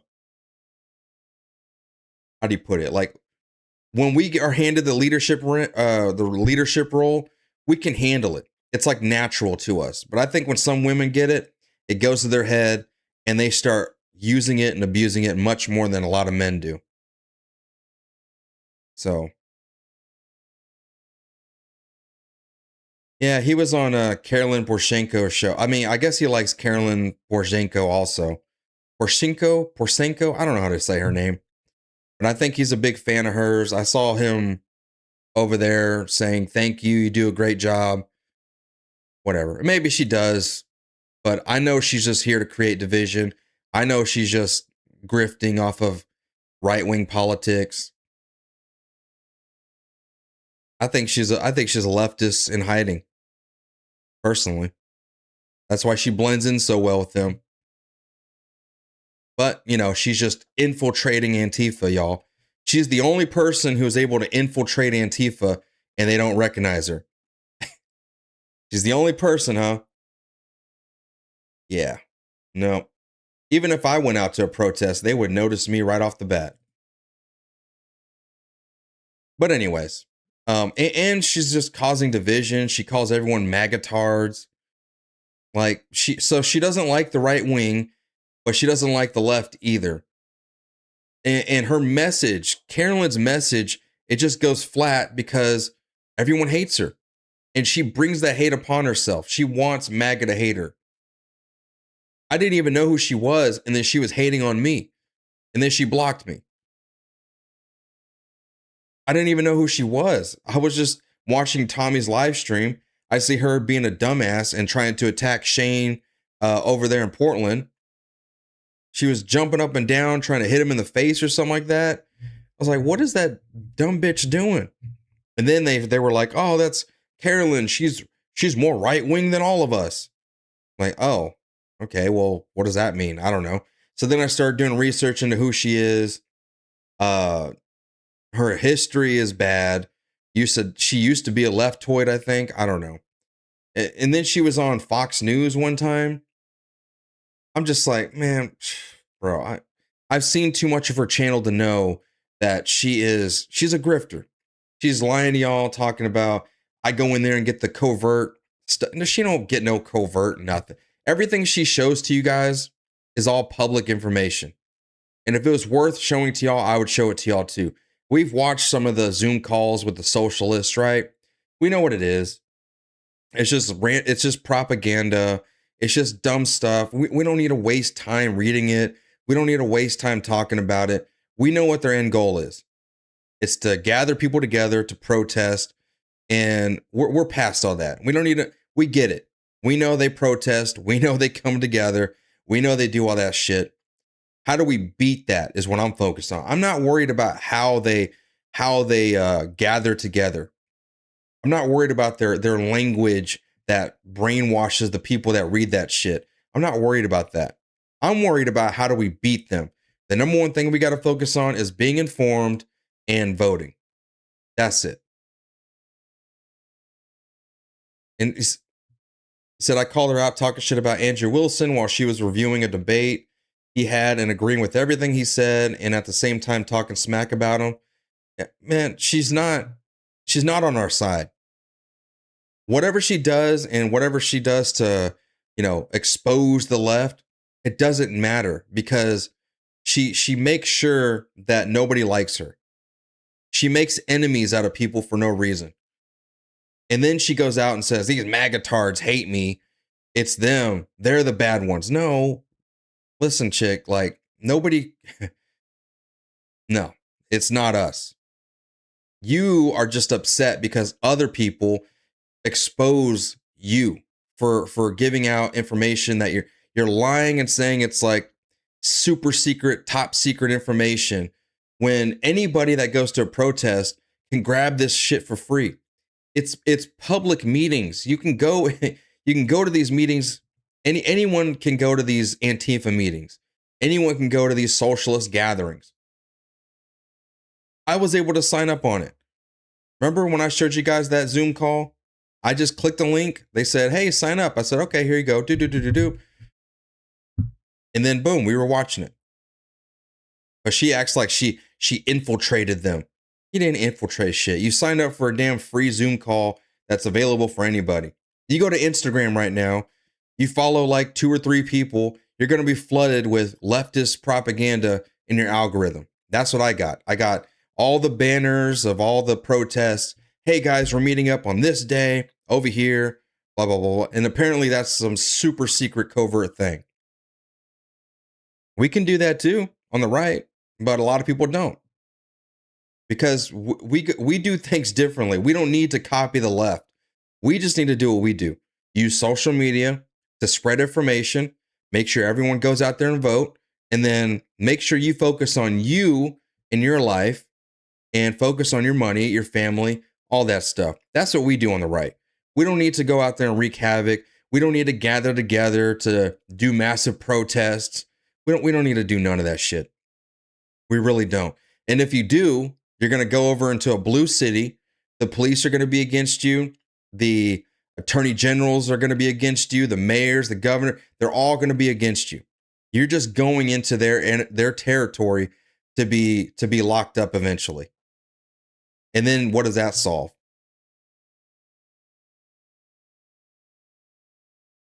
So I'm good, man. We could be safe, all right? We could be online. We could spread the information, and we can go to the ballot box. Meanwhile, we can focus on our lives, make some money, make sure our families are taken care of, and just move from there and just go from there. That's what we need to focus on. We don't need to be figuring out how the left does this and does it. Well, who cares about that shit? Who cares? They've been doing it for 100 years now, and they still haven't accomplished a damn thing. But anyways, let me get to these Haitians over here. If you guys are watching, enjoying the show, please hit that like button. Support the stream if you can. We could use a new sponsor if you guys want. We got Wounds R Us, who is the sponsor with $25 in contributions today. But let's get to it. We got to talk about the Haitians, all right? Haitians are officially out of TPS. They have no more temporary protective status, and they are being set up to be deported. They're actually slapping a lot of ankle monitors on them so they can track them and make sure they're not leaving the country or going anywhere. So that's pretty crazy. But let's talk about it. The communities are in shambles right now. Rally today in Brooklyn against the Trump administration's decision to end the temporary protected status program for more than 350,000 Haitian immigrants. Demonstrators say the end of the program is causing staffing shortages at small businesses in Little Haiti and at Mamamides Medical Center. Eyewitness News reporter Shantae Lance is in Little Haiti in Flatbush with the latest. Shantae. Well, Joe and Chade, I spoke with the manager of this Haitian restaurant, John, who explains that he had to let many of his workers go, most of them because of the Supreme Court ruling. And it's not just here, it's all throughout Little Haiti. Keeping the stove and lights on is becoming a lot harder for John Haitian restaurant executive chef Wesley Jean Simon, after he says sales dropped 60% after he had to let 8 of his 13 employees go. After the Supreme Court ruled that the Trump administration could end the Temporary Protected Status Program, or TPS, for more than 350,000 Haitian immigrants nationwide. Oh, wait. Look at that rock right there. Look at that rock. Y'all ain't suffering out here. What are y'all talking about? Oh, the price of living is too high. Oh, we can't do that. Man, what are you doing? Y'all ain't suffering. Y'all are inconvenienced slightly. Now, all I'm hearing, listen, when they talk about these Haitians getting laid off or getting deported, all I'm hearing is now hiring. We're hiring, baby. Listen, that restaurant got 8 new positions. I'm sure there are 8 people that would love to work there. 8 American citizens. Oh, but y'all want to be racist. Y'all want to segregate. Y'all want to make sure, no. We can only hire Haitians. Yeah. No, I think it's time to start hiring Americans. How about that? Nationwide, meaning that after midnight, they will lose their work permits, become undocumented, and have to either go into hiding or self-deport themselves. Half those guys is basically have family and friends and people that take care of Haiti and have no income. And some of them are actually scared of leaving their house. Simon and another man. Now, look, bro, y'all have the opportunity to self-deport. They will literally pay you. They will let you fly back to your country. And they will give you the opportunity to come back the legal way. You have the keys to the kingdom. You can literally, they are giving you a get out of jail free card. But instead, y'all want to go into hiding. First of all, you know nobody's going to hire you. So you might as well pack your shit and go, right? Obviously, they're not going to hire you because they're laying everyone off. So there's that. Second, you know what's going to happen. You have 2 choices, self-deport or ICE comes knocking at the door. I'm not going to feel bad for anything that happens involving ICE and these Haitians. Or I already don't feel bad about anything involved with ICE and illegal immigrants to begin with. But you guys Y'all had the opportunity. Everyone knows that TPS is over. You are all aware of that. Everybody knows about it. You have the choice. You have the option. Self-deport, go the easy way, and make some money. You get your COVID check on the way out the door. You get your little stimulus check on the way out the door, and you can come back here legally the right way. Right? No, they don't want to do that. Instead, they're just going to wait, hold out. They're going to go into hiding, live like fugitives on the run, go into hiding, and they're going to go try to get some, under the table job where they pay you under the table and avoid tax. Now they're going into the criminal life simply because they don't want to go back home. And you know what? If you look at what Haiti is like, it's probably one of the most violent countries on earth. It's a literal shithole, right? It is literal hell on earth. You kind of have to ask yourself, well, do you want to go back to that, or do you want to just remain a fugitive and hiding here in America? You kind of almost can't blame them for not wanting to go back, but it is the way it is. The law is that is set up the way it is. It's time to go. You have your choices. You want to go back, or do you want to self-deport? Do you want to self-deport, or you want to stay here and hide as a fugitive? That's your only option, man. So it's unfortunate, but y'all could get together, 300,000 people who came to America, gathered resources. You could take those resources back with you, and you can invest into Haiti and try to make it a thriving country. Oh no, y'all didn't think about that though. Instead, y'all went out and y'all got a bunch of jewelry. How do they say it? You got a bunch of jewelry. You got some nice cars. You got a BMW. You got loans. You got leases on your vehicles and your homes. You got mortgages to pay. And now you got to go back empty-handed. Y'all spent 15 years over here, ran it up, loved every bit of it, ran it up, chased the American dream, right? And you're going to go home now with nothing? You didn't plan for nothing? You didn't try to... Y'all had the good jobs, man. Y'all had the are now working the medical degrees and all that stuff. And y'all are going home with nothing? That's a damn shame. It ain't my fault though. I didn't choose that life for y'all. Y'all chose that. Simon and another manager are now working 14 shifts weekly, he says, to cover the lost workers. But it's not just here. Nobody. Hey, y'all gonna eat that? How many? Put a 1 in the chat if you're gonna eat that.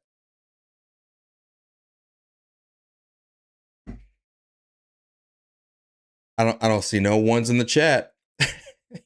Y'all gonna eat that? Put a 1 in the chat if you're gonna eat that.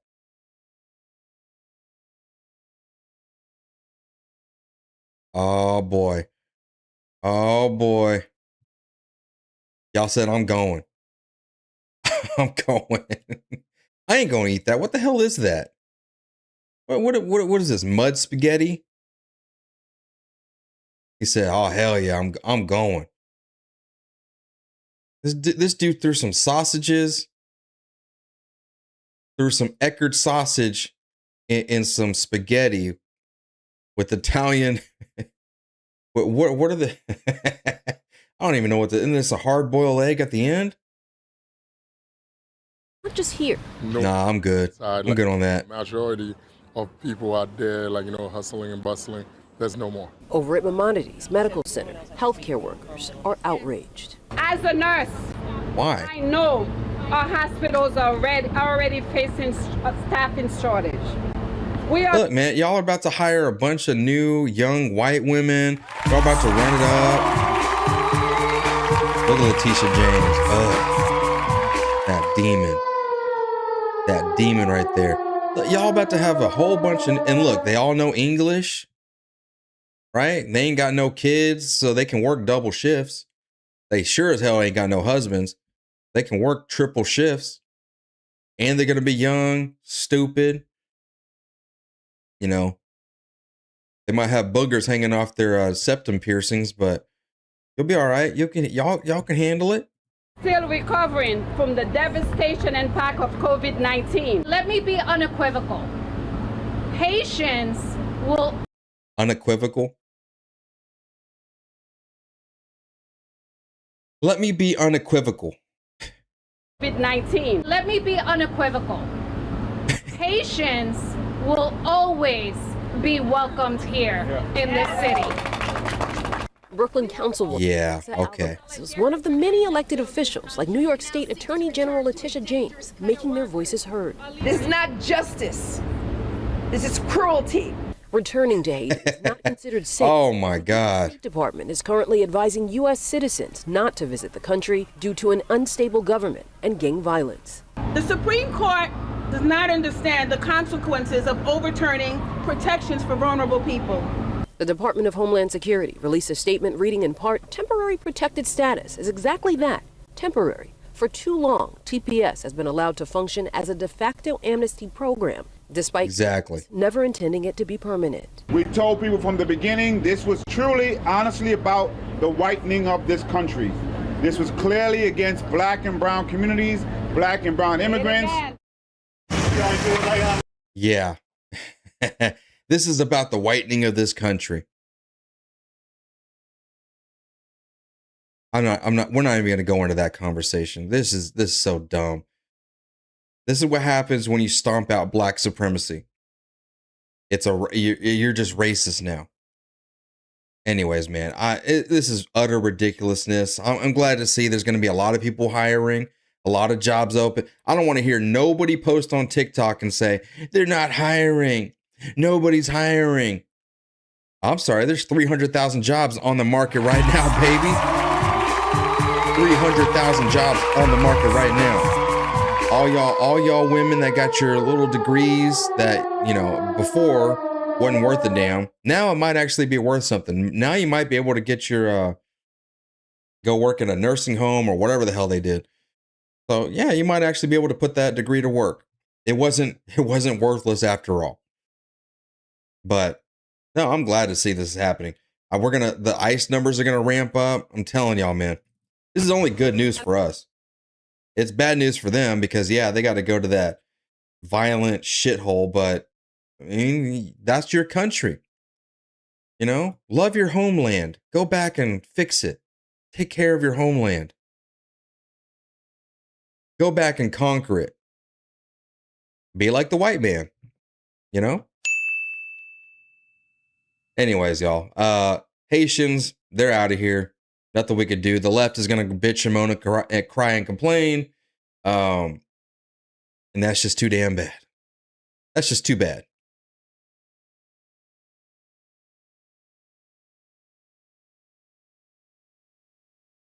Finding a parking spot in downtown Boston, that is already a challenge. Now, ICE may be taking... I was actually going to talk about this first. I don't know why I pushed it all the way down to the last subject, but we got to talk about Boston. Boston is about to face an ICE insurgents. But the city's already fighting back. So let's get into it, man. We have another super chat. Fishing Hunting, man. Thank you for the 20. He said, keep up the good work, Arturo. Oh, I always will. I always will. I love these morning shows, man. I love that my Daily Discourse family, who's usually here at night with me, y'all are here with me in the morning as well. I love it, bro. Y'all wake up, y'all wake up, Arturo. Y'all go to sleep, Arturo. I have infiltrated y'all's lives. I'm a part of your life. And I couldn't be more honored to be a part of your life and a part of your family's life. And I hope, like I said earlier, man, I hope I am able to provide you guys with the stuff you need to be equipped to make decisions in the future. That's all I care about. That's honestly all I care about. That's why I do this. That's why I spend the whole day researching and looking around and seeing what I can give you guys. I'm here to give you guys value. So that's the whole point of this channel. But let's get to it. We got to talk about ICE and Boston, man. So if you haven't already, please hit that that like button. And Pepperhead, thank you for the happy poop. Let's get to it, man. So ICE is preparing to head into Boston, Massachusetts. All right. We all know Massachusetts is a very blue state. It's a very prominently blue state. In Boston is about to be hit hard with ICE. But before that, Boston is already, or Massachusetts, the state, is already putting forth legislation to stop ICE from doing their operations to the fullest extent, right? So let me show you what's happening here. ICE is also fighting back because they're about to be leasing hundreds of parking spots. What does that mean and why are they going to do that? Let's get into it. Finding a parking spot in downtown Boston, that is already a challenge. Now, ICE may be taking hundreds of those spots, those spaces, for their own vehicles. The agency is exploring a plan to lease parking downtown as it expands immigration enforcement operations. NBC 10's immigration reporter Oscar Margain is on it for us tonight. Oscar, explain this. What does this mean for the people who live or work or just park downtown? Well, guys, you know that for the average person, finding a parking spot in downtown Boston is no easy feat. It's not going to be necessarily easier for the federal government as it seeks to lease 250 parking spots, group parking spots here in downtown Boston. But even beyond that, the idea of having more ICE here in the city does not sit well with some people. Parking spots are a hot commodity in Boston and often hard to find, especially hundreds of them at one location. It's really hard. Greg Vassell of the Greater Boston Real Estate Board knows the challenge all too well. It's really at a premium, and it will be a chore for them to find that space. He's referring to Homeland Security and its interest in leasing a group of 249 parking spots in the downtown area to stage immigration enforcement vehicles for 5 years. It posted the official notice on sam.gov a couple of weeks ago, noting that for now it's only market research to see whether a suitable property is available. Somewhere like a Homeland Security, it would make sense if there was an incident where they could pull together staff from around New England to conduct an investigation or to work together, sort of coordinating some type of operation. Boston is one of 14 cities included in the nationwide effort, with the second largest request for parking. Greg estimates each spot could cost ICE about $30 a day or $13 million during the lease. Although it may be great for the government to get the spots that they want,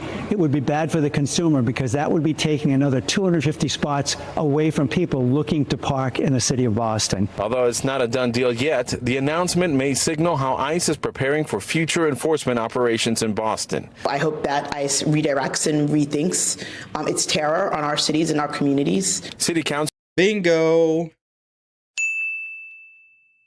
You see it now? I hope they redirect its terror on our cities. You think this is really about you guys finding a parking space? You think that has anything to do with this? No. As a matter of fact, this wouldn't even be an issue if it wasn't for the left creating legislation in order to stop ICE from using parking spaces or state-owned property. The whole point of this is because the state is now about to push legislation. I think they're signing it today, where ICE is not allowed to use state-owned property as like a staging area, or they're not allowed to do operations there, whatever. And this goes for state-owned parking lots. So what ICE would have to do is they would have to stage they would have to be very far away, stage everything, and then drive further in order to get where their operation has taken place, right? And so it's not like you're stopping ICE, but you are hindering ICE. You're making ICE more expensive to operate. That's what they're trying to do. And of course, it tricks the lefties. It tricks the people on the left into thinking that, their government is now stopping ICE. They're not stopping ICE. They're just making ICE more expensive. It makes it a little more difficult for ICE. But they found a way around that. ICE found a way around that, which is what they were just talking about. They are actually going to lease their own parking spots. So instead of the state owning those parking spots, they will go to private businesses. They will go to these businesses, these places. They will lease the parking spot. But does that mean that people can't park there? No, of course not. It means that when ICE wants to, they can now come in there and use it as a staging area, which, yes, that might hinder parking spots for some people at some places. But the way they're trying to they're trying to trick you into thinking that ICE is going to be taking over all of these 250 parking spaces. Like ICE is going to be there permanently forever and you will not be able to park there. No, they're literally just doing this so they have the capability of using a parking area as a staging area. They wouldn't have to do this if the state didn't put this legislation forward. But this just, it's just a workaround. They're not saying that people can't go park in there. They're not saying that, that it's going to make the businesses suffer at all. None of that. But this is what the mainstream media is telling you guys and tricking you to make it seem that ICE is doing something bad.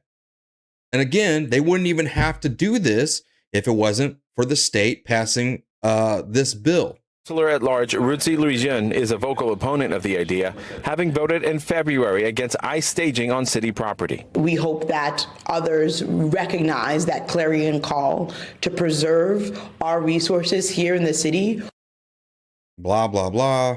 Now, Massachusetts Governor Maura Healey plans to sign the PROTECT Act tomorrow, which would further limit places where ICE can stage and operate. Now, ICE told us that it would not confirm parking locations, but if the government is able to find a willing landlord and this deal moves forward, it means that ICE could start utilizing parking spots in downtown Boston as early as the start of next year.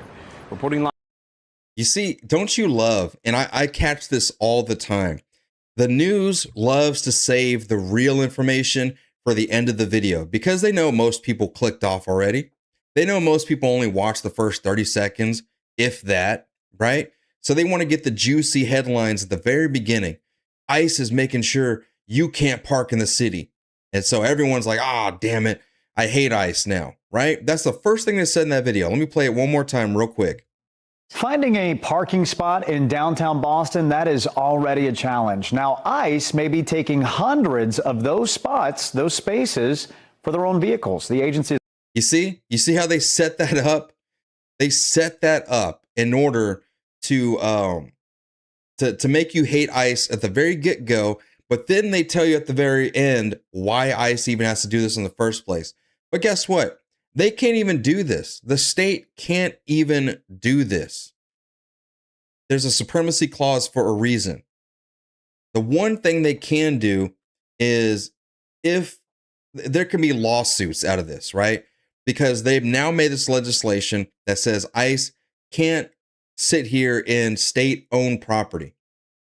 And so if ICE did do it, they absolutely could.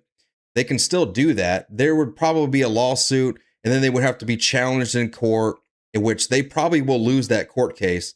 But either way, this is all for show. This is to trick the left into thinking that their government is actually doing something against ICE, which they know they can't, right? Their voters should know they can't, but they don't know nothing. That's why they vote blue. But this is all for show. And yes, they may take ICE to court for being parked in one of these state-owned places now. Even then, that has to combat the Constitution, the supremacy clause. They can't control ICE. They can't stop ICE from parking there. But what they can do is try to sue them and say, hey, man, you took these parking spots.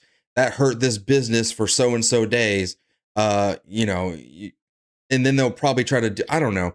But their only weapon against stopping ICE would be lawsuits. And even then, that probably can't even work. It probably can't even function because of the supremacy clause. So this is all for show. It's all nonsense. But ICE, they said, man, we're going to skip all the lawsuits. We're going to lease out these parking spots, and we're just going to get rid of all that. So again, the left is passing a law, passing a bill that is useless. Absolutely 100% useless. They waste your taxpayer dollars. They steal from you. They increase your taxes. They make it hard for you to thrive and chase the American dream. And on top of that, they waste your time. They waste their time by building up these bills that they know can't work. And all this just for some headlines. All this just for some votes, some talking points in a campaign. You know what they're going to say? And we stopped ICE from taking our parking spots. Yeah, vote for me. I'm the one who did that. Vote for us. ICE, stop ICE. Vote for me. That's what this whole thing is for. Some damn political talking points. And this is it, man. It's just a waste of time, waste of taxpayer dollars. And here we are. It's just as bad as Congress. Again, wasting time. They can't even be bothered to pass the SAVE Act, something we all desperately want and need, and something that even the left and right can come together and agree on. But for some reason, Congress will not pass the SAVE Act. It should be it should be the easiest bill in history to pass. The easiest bill in history to pass, but we cannot do it. And that should also be a big exposure to the left, because clearly, even though like 80% of Democrats or 70% of Democrats support the SAVE Act, even though they support it, none of the Democrats in Congress are willing to vote for it. So the left should realize that, and they should be prepared for that. But again, I don't know if you saw this, but Boston is, let me see, let me get the number again. They are buying, I believe, so look at these numbers. In Colorado, they're getting 250 spaces. In Boston, Massachusetts, 250 spaces. All these other places, 85, 40, 2100. This more than likely means that they're about to hit Boston and probably even Colorado pretty hard. Inglewood, Colorado. Why else would they need to get these spaces? Properties available. Somewhere like There was another one, Philadelphia, 150 spots. So I'm pretty sure the reason they're getting this many spaces is so that they have more and more access across the state, not have to worry about these stupid lawsuits, and they can get to work. So I'm pretty sure they're going to be hitting Boston pretty soon and hitting them pretty hard. Because what do we see right now? They're not really doing targeted areas, but they are everywhere. There's ICE activity everywhere, documented everywhere. And we see more arrests right now than ever in history. For some reason, people keep on claiming that Kristi Noem and Gregory Bovino were arresting 3,000 a day. There is no stats, no documentation, no nothing that ever said we were arresting 3,000 illegals a day. At the peak of Metro Surge in Minneapolis, they were arresting 1,100 and 1,200 a day. At the very peak. But now we are getting 1,400, 1,600, and sometimes even 2,000 arrests a day. So I think ICE is much better off now than the way it was under Kristi Noem. On top of that, she was spending money like crazy. They were buying all these stupid warehouses to turn into detention centers, and then now they're being sold because there was no plan to turn those into detention centers the right way. And you were going to have the left come in there. They were going to find the littlest thing to bring up some sort of lawsuit to shut those detention centers down anyways. So now they're making smarter purchases. Now they're buying old prisons, bigger prisons, right? We just talked about one yesterday. They're going to have 1,600 beds in there at this old prison. And that's much better. It was going to cost hundreds of thousands and millions of dollars to renovate these warehouses into detention centers. That was just too much. So they were not thinking it. I don't know who allowed them to buy all those detention centers like that or warehouses like that, but it was not smart. And then the money spent on the commercials and all this other stuff, man. Like they were doing good against the protesters. I'll agree with that, but they were not doing the ICE operations the way they should be. Now, I feel like everything is flowing. The numbers are up. Deportations are up. Arrests are up. We got new legislation that not legislation, but like new policies in immigration court that allows for faster expedition of illegals. We're plowing through the asylum cases. We are finally getting it done, man. We are absolutely getting it done. So I love it. I love the way ICE is working right now. I love to see the numbers that we're seeing. and I hope they continue to ramp up. July just outdid June. June outdid basically every other month in the Trump administration. So the numbers are only going up. You know, believe who you want to believe, but with the data that we have available to us, things are looking good. So, you know, there's a lot of people saying that mass deportations aren't happening. I just don't see it. I see them happening. I see the numbers looking good, and I'm good with it, man. So, like I said, I'm going to keep giving you guys the updates that we got on ICE. My main focus is on mass deportations. That's Donald Trump's #1 promise to the people. So that's the one thing I'm looking at more than anything else. All right. So that's where I'm going to bring you guys information about ICE and deportations. And that's pretty much like one of my main subjects that we talk about over here.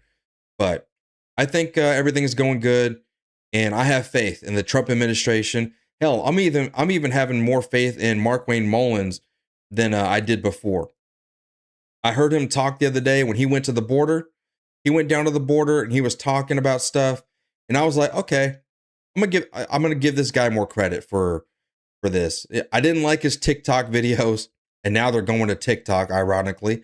But I don't like the TikTok videos. I don't think that was a really good look. I think they need to squash that. They just need to have him out front in front of the people. They need to have him out on the field, at the border, maybe at some of these ICE facilities. And they need to have him like in the trenches too, because that's where he really shines. And when he was at the border talking, I liked him, man. I really did like Markwayne Mullins' work. So I'm going to give him more credit. I'm going to give him more credit and give him more time, because the numbers are proven for, you know, the numbers are saying that he's doing a pretty good job right now. All right. I know we don't like the protesters going unchecked, but as long as the deportations are up, I'm good on that. So I'm going to give him more credit. But anyways, that's going to do it for today, y'all. Thank y'all so much for joining me this morning. Let me read these super chats. Oh, yeah, we got a couple. Iron Cowgirl, thank you for the star, the sparkles, and the thumbs up.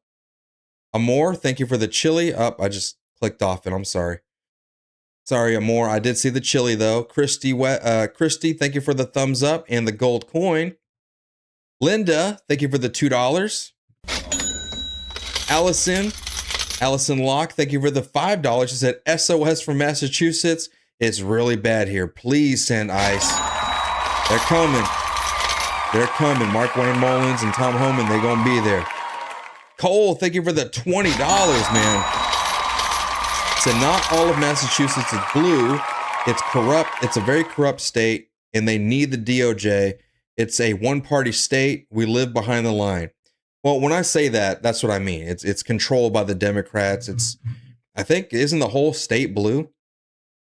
You know, if you look at it on a map, if you look at the representation, I think all of it's blue, if I'm not mistaken. But it's just like California, you know, California is the Democrat stronghold in the country, yet 40% of it is conservative, right? It's just the way the numbers work. They have it rigged like that for a reason. Wasn't Massachusetts the one where the Democrats were supposed to be doing an audit? The people literally voted on the ballot to do an audit of the way Congress is handling the budgets and all this stuff, the way they're spending money, and the Democrats refused to do the audit. They refused to do the audit that the people voted for. I think it was Massachusetts that did that. But that is corrupt beyond, I mean, what do? You tell the people tell you and vote for something, and then you just refuse to give it to them? What do you even do? You have to have someone come in. The federal government's got to go in and do something about that. But anyways, man, we're going to be live tonight again, also 8 p.m. Central on my other channel, The Daily Discourse. All right. So I will see you guys over there. And thank you all. Thank you all for joining me this morning. Thank you for the contributions. Thank you, Wounds of Us, for being the sponsor of the show. But that's going to do it for today, man. I love y'all. I appreciate y'all. Let's get it. Let's get active. And I will see you guys tonight, man. Y'all take it easy. Somebody once asked Donald Trump, how do you handle being at the center of all of this media attention, the whirlwind around you? How do you weather the storm? And he looked up and he said, I am the storm. I am the storm.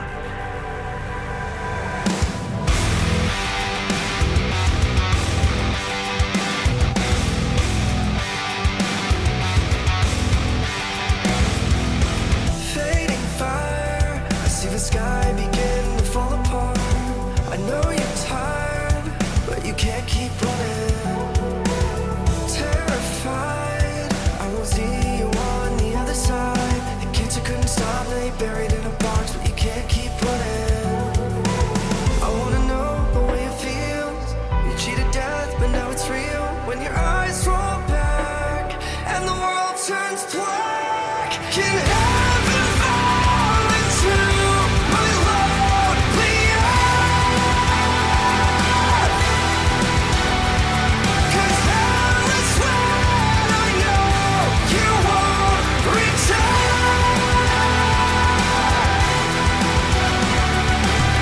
Can heaven fall to earth? I wanna feel it come down.